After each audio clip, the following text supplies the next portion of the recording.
Bonjour. Aujourd'hui, jeudi 25 janvier 2024, je vous présente notre mission numéro 7, première lune en vibrance avec l'entrée dans la nouvelle matrice de l'Adam Kadmon. C'est donc le 7e audio de ma 10e playlist intitulée « Ordre et clarté en les missions de notre équipe au sol ». Le 5e, dont c'est une suite directe, est l'audio du 12 décembre 2023 intitulé, donc la mission numéro 5, « Portail de la lune montrant la voie jusqu'à la sortie de notre matrice actuelle, dans le cadre duquel je partage un message Channeling intitulé « Les enfants de la matrice » et qui va nous accompagner tout au long de cette année 2024 pour commencer. Mais ainsi que cet audio présent, mission numéro 7. Le 6e, donc la mission numéro 6, du 11 janvier 2024, intitulé « Le temps de l'acceptation de notre ancrage en Polaris », la source du collectif Flamme Jumelle. Alors Polaris étant un des noms donnés à notre étoile polaire. En ce jour officiel de première pleine lune de l'année 2024, qui n'est pas récolte. Pleine lune, toutes les pleines lunes qui ne seront plus jamais le fait de récolter ceci ou cela. Car c'est la dernière pleine lune de 2023, celle du 27 décembre, qui a été la récolte de toutes nos vies depuis l'époque de Jésus. Aujourd'hui et désormais. Et donc pour commencer en cette année 2024, chaque pleine lune, chaque nouvelle pleine lune sera porteuse, désormais, je le redis, d'un aspect de comment nous assumons ou non toutes les conséquences de nos choix antérieurs. Les récoltes, c'est terminé.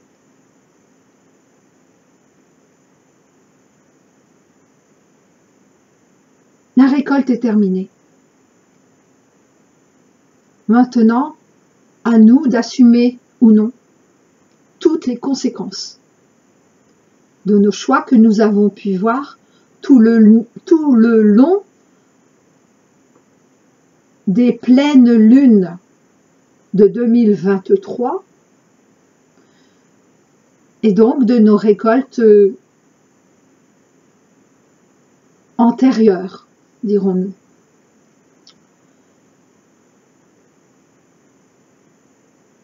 Donc, à chaque nouvelle pleine lune de cette année 2024, et donc pour commencer par celle d'aujourd'hui, ce qui nous est montré, c'est comment nous assumons ou pas, en quoi nous assumons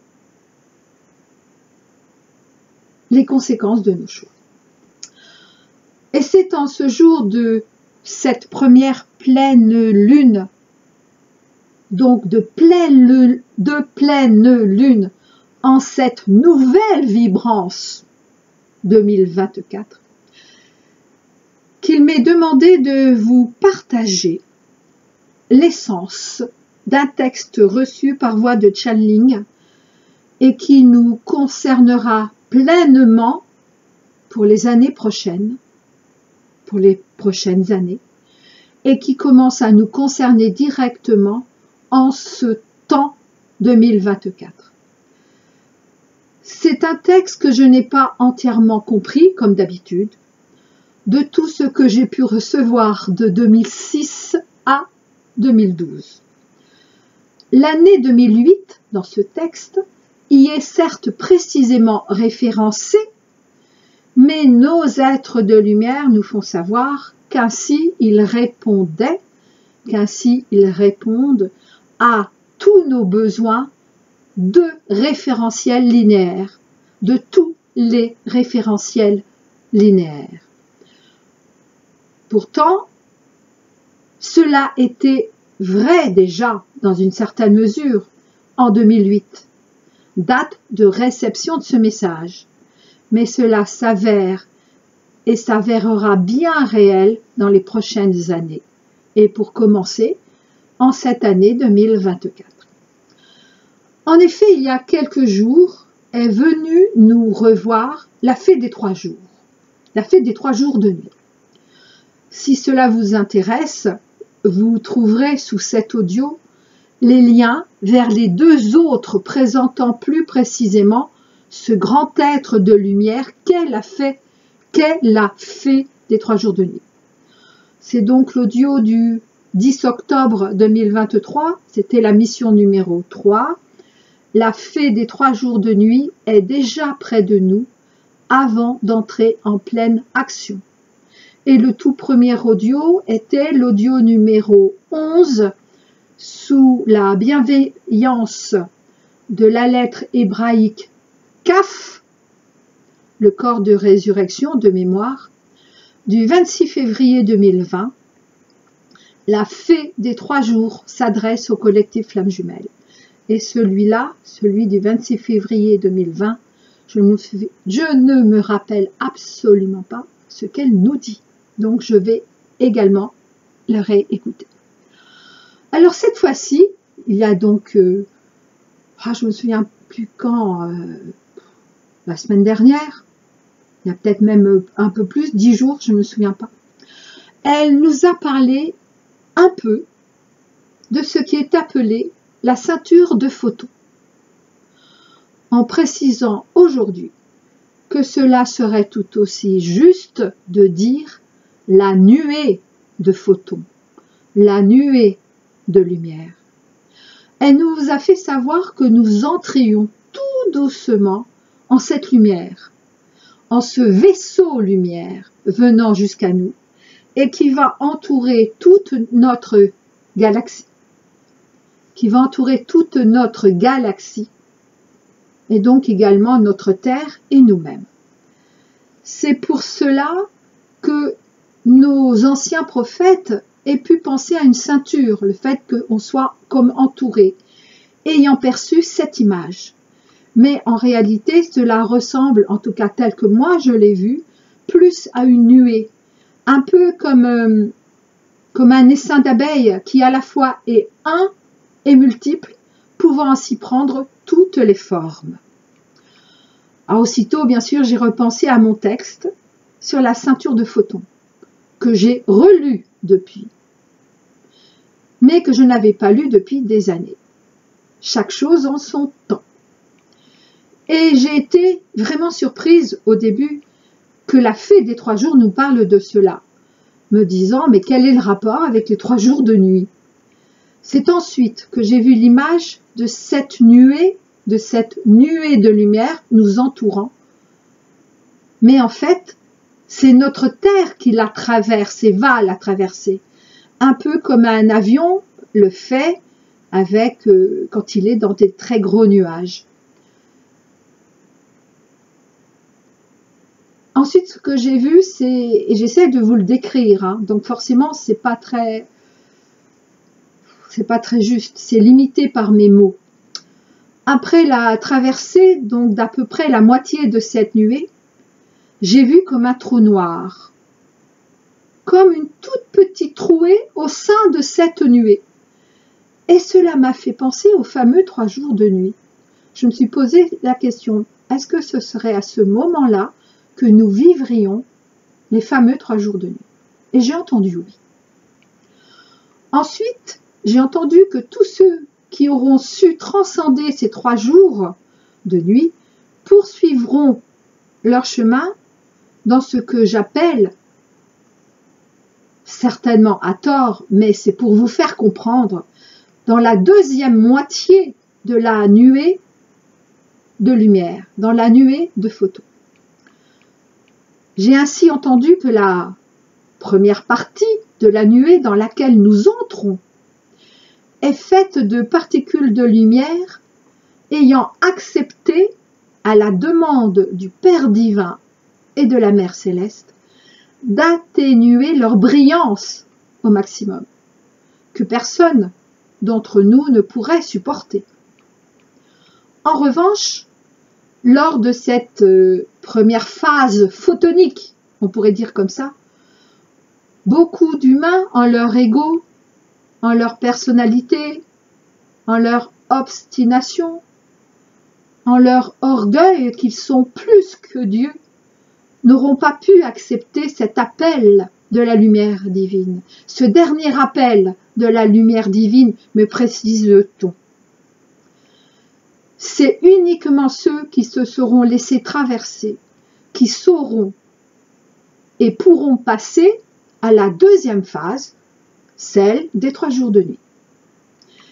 Et c'est uniquement ceux ensuite qui, sans aucune peur, ni aucun jugement, auront accepté, alors j'ai vu cette image comme le scan, comme un scan de leurs âmes par la fée des 3 jours. C'est uniquement ceux-là qui seront accueillis par la deuxième partie, je l'appelle ainsi, je ne sais pas comment dire, de la nuée de photons, c'est-à-dire celle qui vient après la trouée des 3 jours de nuit. Et cette fois-ci, donc la nuée de photons, et cette fois-ci leur lumière ne sera plus atténuée. Alors bien sûr, atténuée, elle l'est forcément, mais ne sera plus autant atténuée. Et c'est cette troisième phase que l'on appelle l'ascension collective. Bien, il m'est dit que de cela j'en reparlerai avec plus de précision et de ma part avec plus de compréhension, car bien évidemment, je suis loin d'avoir tout compris, même pourtant de ce que je retransmets depuis des années. Alors voici ce texte, l'avènement du choc avec la ceinture de photons du 1er avril 2008, émanant du conseil de Shambhala et de la grande fraternité blanche. Ce texte est tiré de la vie Providence 2, l'eau de feu du cœur sacré, page 52.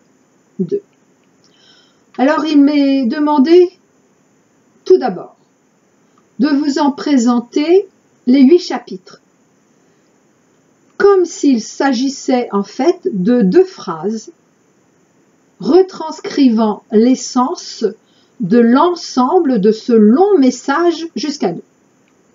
Ça y est, nous sommes en plein nos missions divines. Que nous commençons sans nos autres, oui, en tout cas en 3D. Car si ils sont reliés à nous, nous sommes aussi reliés à eux. Actuellement, ils font face à leur tout dernier et plus grand défi, reconnaître que tous leurs engagements en cette vie, quels qu'ils soient, ne sont que poudre, c'est-à-dire matériel et affectif, ne sont que poudre en leurs yeux, leur cachant cette poudre, leur tout premier engagement envers eux-mêmes, puis envers nous. Ils comprennent, ils sont en train de comprendre, ils vont comprendre que l'amour ne peut plus être, ni n'avoir jamais été, en fait, en réalité, sacrificiel. Mais j'en reparlerai dans une autre de mes playlists. Donc, je vous lis le titre, en fait, des 8 chapitres, et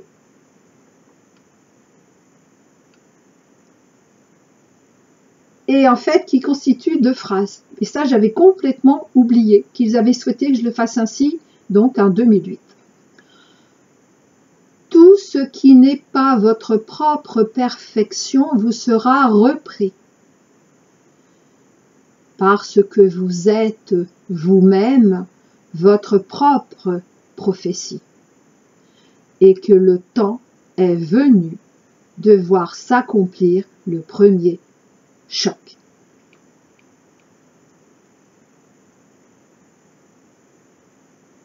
Les formes pensées alignées convergent vers leur point zéro pour répondre au désir de la mère incarné dans le nouvel Adam, par l'action de grâce de la ceinture de lumière. Quand l'esprit de la mère se crée désir vers le miracle incarné de votre propre désir.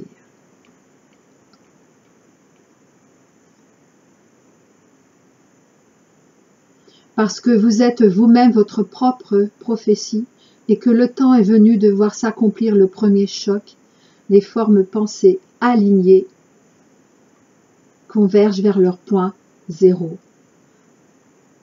Et là, j'avais séparé, mais on me dit qu'en fait, on peut dire que ce n'est qu'une seule phrase. Bon, bah écoutez, hein, vous le recevrez comme vous le recevrez. Hein. Alors, premier chapitre. Tout ce qui n'est pas votre propre perfection vous sera repris. Le temps de la communication d'âme à âme est arrivé. Le temps du rayonnement conscient de présence à présence est là. Alors, simplifiez-vous la vie encore et encore. Tout ce qui n'est pas indispensable vous sera repris, aussi sûrement que vous expirez l'air de vos poumons, à moins que cela ne soit l'inverse. Tout ce qui n'est pas vous-même sera détruit, aussi sûrement que n'importe quel tsunami pourrait le faire, qu'il soit physique ou non. Oui, le tsunami, hein. C'est la règle. Au-delà de la vie et de la mort, le souffle permet l'entretien de la vie dans une forme parfaite en expansion constante. C'est la règle, la loi universelle de toute chose créée et même incréée. La vie n'est pas le souffle, car la vie même est déjà forme. Il n'est pas rare que nous vous ayons déjà dit que l'année 2008 serait une année charnière. Nous ne faisons pas d'effet d'annonce car même si vous souhaiteriez que nous vous donnions une date, nous ne vous la donnerons pas. Seul votre être divin sait. Et soyez-en persuadés, même si par ailleurs vous le savez déjà. Alors, calmez vos esprits de toutes ces futilités et conservez votre ancrage pour le reste. Un esprit tranquille ne se laisse pas abuser par ses propres besoins. Tant de choses sont déjà là que vous ignorez encore, car vous pensez que tout cela est encore du demain ou même du tout à l'heure. Nous nous sommes exprimés à ce sujet et nous n'y reviendrons pas. Deuxième chapitre. Parce que vous êtes vous-même votre propre prophétie. Le temps n'est plus au choix, mais à votre force et à votre courage d'assumer tous vos choix, les choix ultimes de votre âme. Alors c'est vrai que j'ai relu ce texte il y a quelques jours, mais j'avais oublié ça. Le temps n'est plus au choix, mais à votre force, à votre courage d'assumer tous vos choix. Les choix ultimes. Waouh, mais ça revient à ce que j'ai dit sur ce que j'ai entendu, pardon, sur les pleines lunes désormais. Waouh. Je reprends.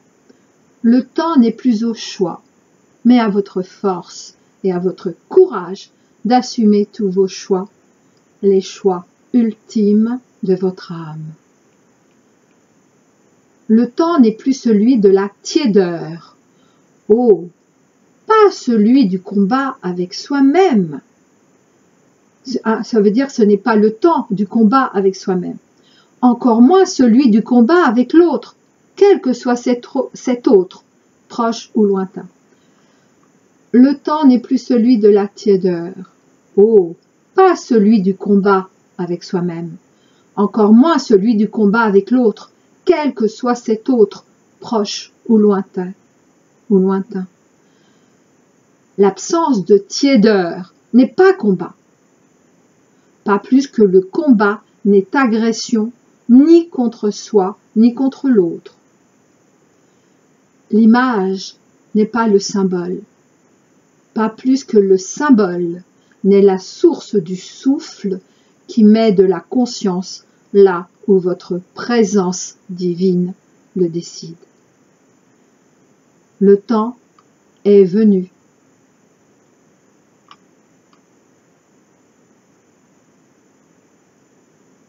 Le temps est celui de venir voir l'accomplissement de toutes vos vies passées, présentes et futures. N'est-ce pas extraordinaire que d'être les témoins de la synthèse de vos propres existences, de votre propre expérience, de tout ce que vous avez accumulé? N'est-ce pas un moment merveilleux que de pouvoir rassembler toutes ces expériences et de les redonner par votre propre avènement à la source ultime de toute chose, en grandissant vous-même dans votre propre expansion.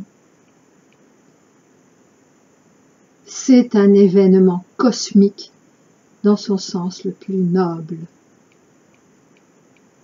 Votre temps n'a plus besoin de prophète, car la prophétie est là.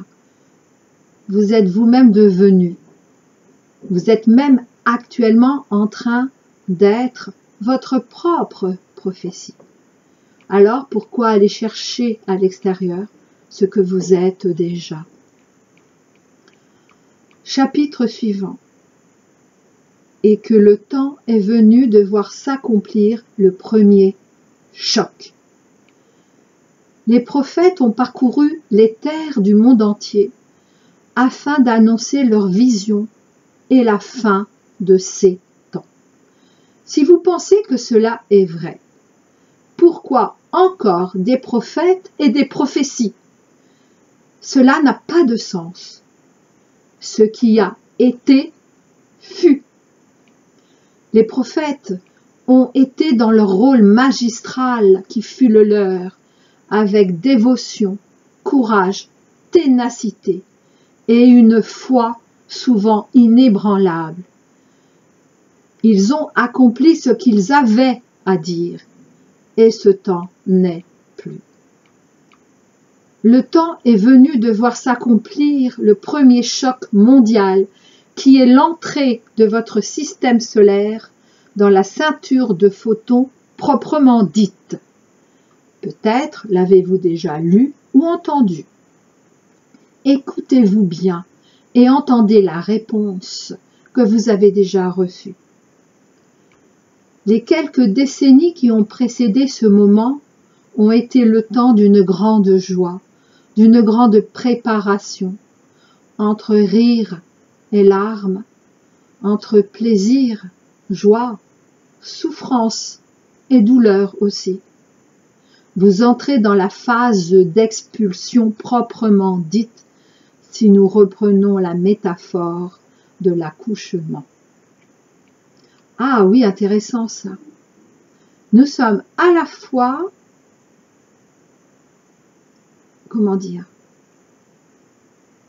notre mère et nous-mêmes. La phase d'expulsion, c'est la maman, mais l'accouchement, c'est l'accouchement du nouveau-né. Et donc, c'est intéressant ça. Nous entrons dans la phase d'expulsion proprement dite, mais de quoi? Eh bien, de l'ancienne matrice. Enfin, de la matrice actuelle, mais qui est déjà ancienne pour nous. Et nous accouchons, nous naissons, nous entrons dans la nouvelle matrice. Waouh! Waouh!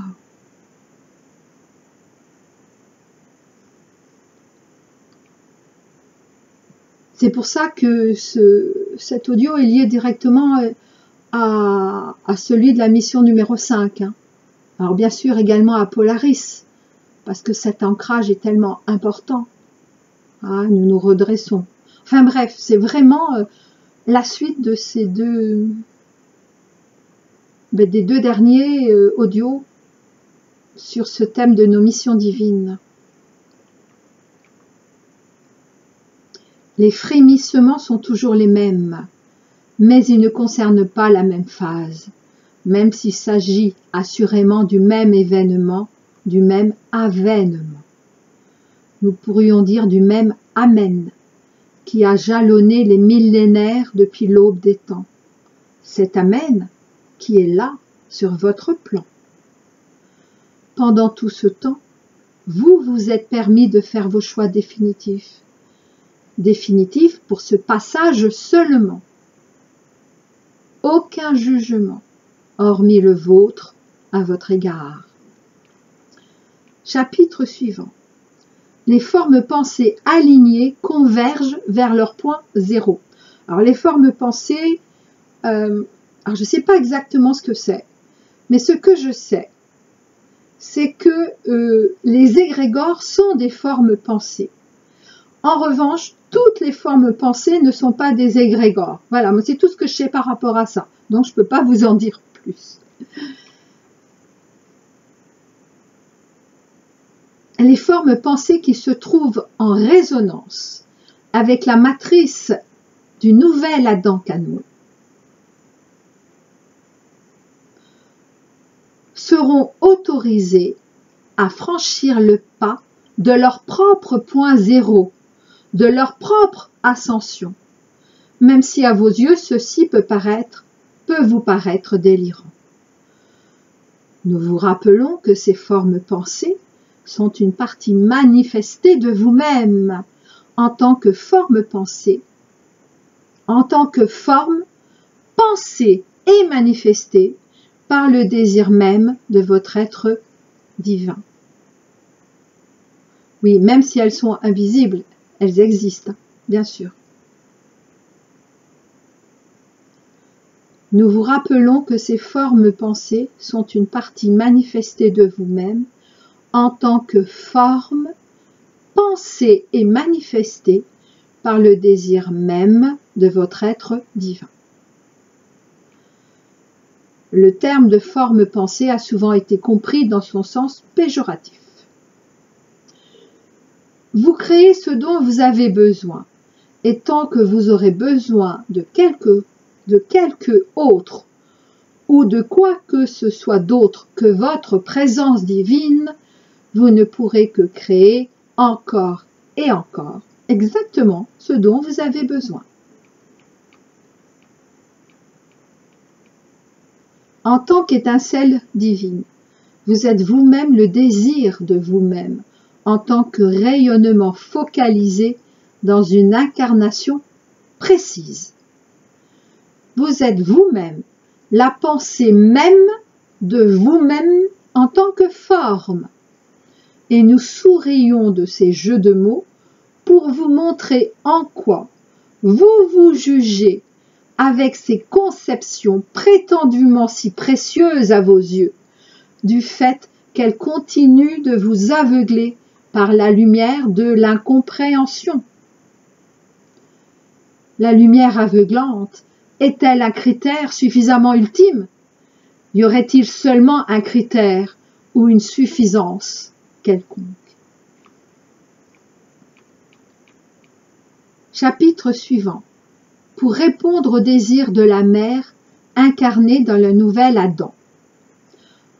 Alors là, c'est le désir qui est incarné dans le nouvel Adam. C'est pas la mère. Donc, pour répondre au désir de la mère incarné dans le nouvel Adam. La ceinture de photons est une réalité de sa nature réelle. Elle contient, en vérité, des plans extrêmement bien organisés et structurés. Oui, ces photons, c'est de la lumière organisée et structurée. Donc, elle contient des plans extrêmement bien organisés et structurés selon le désir même de ce qui a été appelé par Luce la fée des 3 jours. Et là, quand j'ai relu ça, il y a quelques jours, je me suis dit, ah, voilà pourquoi, effectivement, la fée des 3 jours nous a parlé de cette ceinture de photons. Mais encore une fois, ne vous arrêtez pas à ces mots, c'est-à-dire ni à ceinture de photons, ni à fée des 3 jours. Et sachez étendre votre esprit au-delà des mots et des images.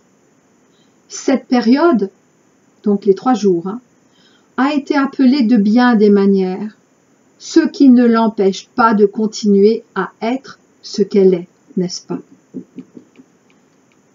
Ce désir est un aspect de la mère divine incarnée, c'est-à-dire le désir de la fée des 3 jours, est un aspect de la mère divine incarnée dans le nouvel Adam Cadmon, à la fois lieu de passage et fourche codine.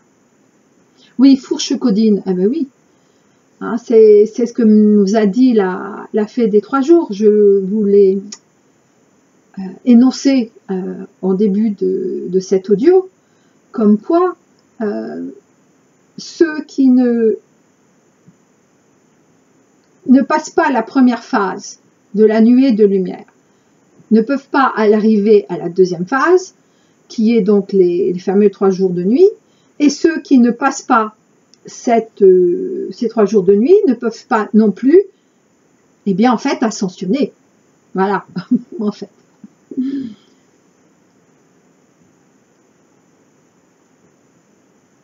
Ce désir est un aspect de la mère divine incarné, donc l'aspect, incarné dans le nouvel Adam, à la fois lieu de passage et fourche codine. Cette ceinture de photons, autrement dit de lumière, est constituée d'une multitude de points focalisés hors de votre temps et permet l'accomplissement du point zéro de chacune des structures de votre géométrie sacrée actuelle. Chapitre suivant. Par l'action de grâce de la ceinture de lumière. La ceinture de photons est un système parfait qui permet l'accomplissement de la transition majeure de la Terre. La ceinture de photons est un système parfait qui permet l'accomplissement de la transition majeure de la Terre, oui, vers l'ascension. Cette ceinture va en effet vous entourer de tout son amour. Son désir va prendre corps dans chacune des parties les plus intimes de chaque forme vivante de votre planète. Rien n'y réchappera. Ah oui, c'est pas rien n'y échappera qui est vrai, ils insistent, rien n'y réchappera. D'une certaine manière, sa justice est impitoyable, mais uniquement selon une vue trop étriquée et sans recul suffisant pour voir les choses telles qu'elles sont. Ne vous imaginez pas que nous savons tout et que nous maîtrisons tout, ce qui serait une erreur grossière. Notre perfection, à vos yeux, est un aspect de notre réalité. Aux yeux de notre propre source, nous évoluons encore et encore au-delà de l'infini de ce que nous sommes, lequel infini est notre propre limite, paradoxalement. Et oui, il nous rappelle, nos êtres de lumière, que ce soit même les êtres de lumière, hein, et également les êtres dits galactiques, intergalactiques, que, alors je fais une petite interruption, excusez-moi, un de mes chats veut sortir. Je reprends. Où en étais-je? Oui. Oui, nos guides, nos accompagnateurs, également l'équipe d'Ashtar, la flotte intergalactique d'Ashtar Sheran, mais également les êtres de lumière, les anges, etc. Eh bien, s'ils sont parfaits à nos yeux, à leurs yeux, ils savent qu'ils sont en constante évolution et qu'à chaque fois, ils sont de plus en plus parfaits, mais qu'ils ne se prétendent pas, c'est important, non seulement tout savoir, mais également être mieux que nous, être plus parfait que nous. Voilà. Je reprends. Cette année, et là, cette fois-ci, c'est bien 2024, est l'année du choc avec ce que vous appelez cette ceinture, cette forme géométrique si particulière aussi. Aucune partie du monde n'y échappera. Oh, bien sûr, vous avez déjà entendu que vous y étiez et que rien n'y échappera, voire n'en réchappera. Mais gardez loin de votre esprit le fait d'une linéarité quelconque de tous ces phénomènes tout à fait extraordinairement ordinaires. Et oui, c'est dans ce sens que 2008, oui, d'une certaine façon c'est vrai, mais de 2008, ça a sauté directement à 2024. Donc, 2008, oui, mais 2024, oui. Gardez loin de votre esprit le fait d'une linéarité quelconque de tous ces phénomènes tout à fait extraordinairement ordinaires. L'intérieur est à l'extérieur. L'extérieur est à l'intérieur, au cœur du divin en toutes choses, et auquel chacun de vous participe plus ou moins consciemment. Ce qui pousse à l'intérieur de vous sort de vous-même, d'une manière ou d'une autre. C'est logique, c'est naturel, comme l'univers entier est sorti de lui-même, de son propre esprit. Alors, comment pourrait-il se faire qu'il n'en soit pas ainsi pour chacun de vous et pour vous tous ensemble, et la terre avec? C'est impossible, chères âmes bien-aimées. Chapitre suivant. Quand l'esprit de la mer se crée désir. Alors, ce qui a grandi dans le sein des desseins de la source, pour votre perfection à tous, doit sortir de son esprit à travers la matrice universelle de la création du non créé et de l'incréé, lieu de convergence du désir d'incarnation de l'esprit de la mère divine.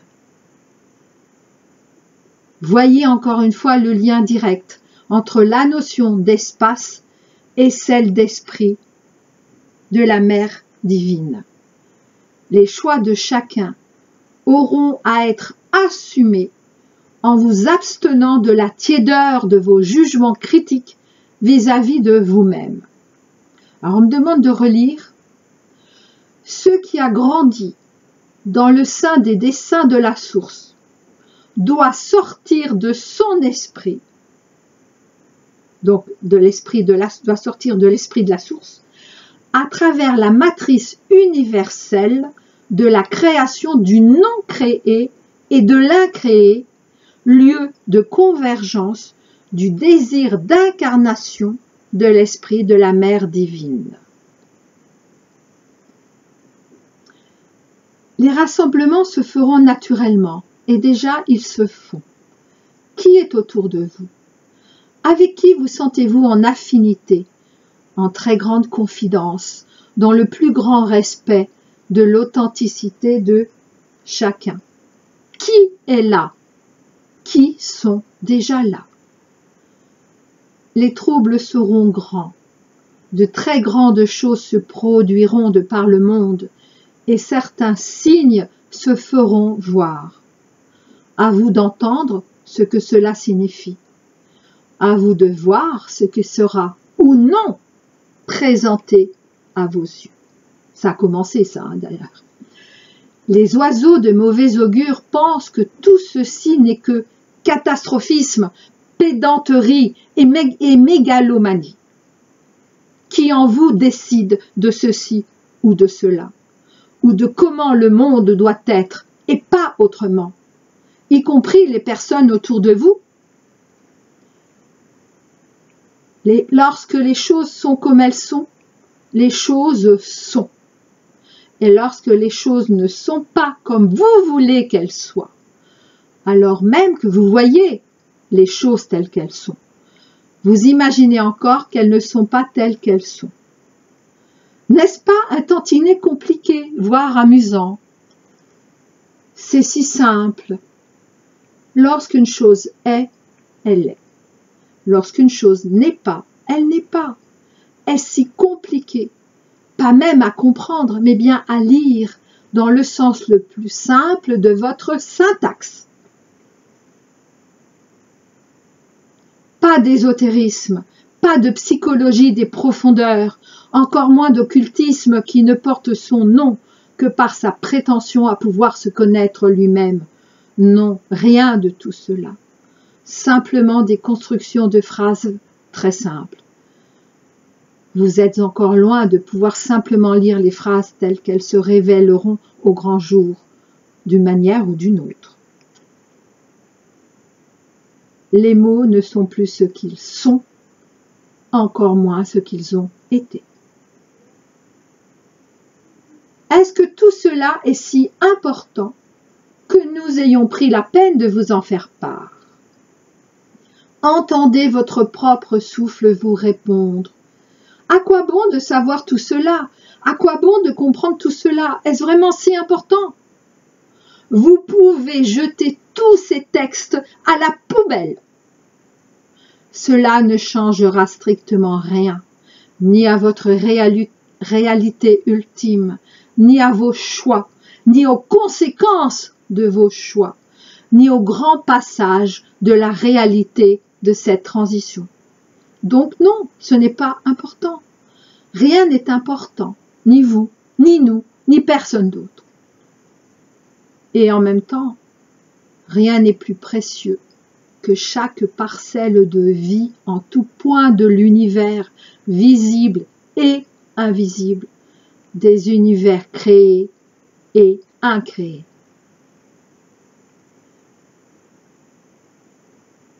Et là, j'arrive au dernier chapitre, donc le 8, vers le miracle incarné de votre propre désir. Le miracle de votre incarnation vous est encore voilé pour beaucoup. Nous n'allons pas dire cette fois encore que ceci est bien et qu'il faut qu'il en soit ainsi. Mais sachez seulement que la révélation de ce miracle chamboulera votre vie à tout jamais, comme cela fut le cas pour nous il y a fort longtemps. Oui, ce que nous on vit, ils l'ont vécu aussi. C'est pour ça qu'ils sont là, près de nous, pour nous aider. Même s'ils ne l'ont pas vécu tout à fait de la même façon, mais ils l'ont vécu.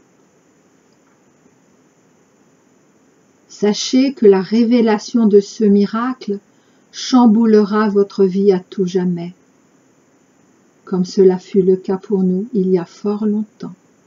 Le miracle de l'incarnation. Vous ne savez pas ce qu'est l'incarnation. le miracle de l'incarnation, le miracle de la densité du désir, la densité de la manifestation, hein, le miracle de la densité du désir de votre propre réalité en ce monde et dans d'autres mondes simultanément, ouais, multidimension. Vous ne savez pas ce qu'est votre conscience, qui est toute chose en toute chose, et qui prend corps à travers votre âme, à travers vos âmes, dirions-nous même encore une fois. La multiplicité n'est pas un critère suffisant pour affirmer l'absence d'unité, vous le savez. Alors appliquez-le à votre propre compréhension des choses. La multiplicité n'est pas un critère suffisant pour affirmer l'absence d'unité. Et là, il me remontre l'image de l'essaim, d'un essaim d'abeilles, par exemple. Souvenez-vous bien que ce qui est complexe n'a pas besoin de complexe. Le complexe ne peut être créé à partir du complexe. Le simple peut comprendre, peut prendre avec le complexe. Comprendre dans le sens d'intégrer, prendre avec. Le simple peut comprendre le complexe. C'est le simple qui est toujours la fondation même du complexe, jamais l'inverse. En même temps, ce qui est paradoxal est que le simple dont nous parlons est infiniment plus complexe que ce que vous appelez complexe. Ah, il me semble à un moment donné, non, enfin j'en suis sûre que Jésus dit, je sais plus, heureux les simples d'esprit, un truc comme ça. Ben c'est ça, hein, ce à quoi il fait allusion. Vous ne pouvez comprendre ce miracle de votre propre désir sans que vous ne soyez vous-même votre propre compréhension. Et lorsque cela arrivera, et cela arrivera, nous vous le certifions, pour chacun d'entre vous qui nous lisez. Oui, ben là, c'était effectivement une canalisation écrite. Mais pour chacun d'entre vous qui nous entendez, eh bien, il en sera ainsi tel que vous êtes dans votre perfection des origines, depuis l'aube des temps, avant le temps du temps. Amen. Waouh. Vous ne pouvez comprendre ce miracle de votre propre désir sans que vous ne soyez vous-même votre propre compréhension. Et lorsque cela arrivera pour chacun d'entre vous, eh bien, il en sera ainsi tel que vous êtes dans votre perfection des origines, depuis l'aube des temps, avant le temps du temps. Amen. Et là, il m'a été demandé de relire, on va dire, la phrase constituée par le titre de chacun de ces chapitres, qui constitue donc l'essence de ce texte long. Je vous l'accorde. Tout ce qui n'est pas votre propre perfection vous sera repris, parce que vous êtes vous-même votre propre prophétie, et que le temps est venu de voir s'accomplir le premier choc. Les formes pensées alignées convergent vers leur point zéro pour répondre au désir de la mère incarnée dans le nouvel Adam, par l'action de grâce de la ceinture de lumière, quand l'esprit de la mère se crée désir vers le miracle incarné de votre propre désir. Je vous dis à très bientôt.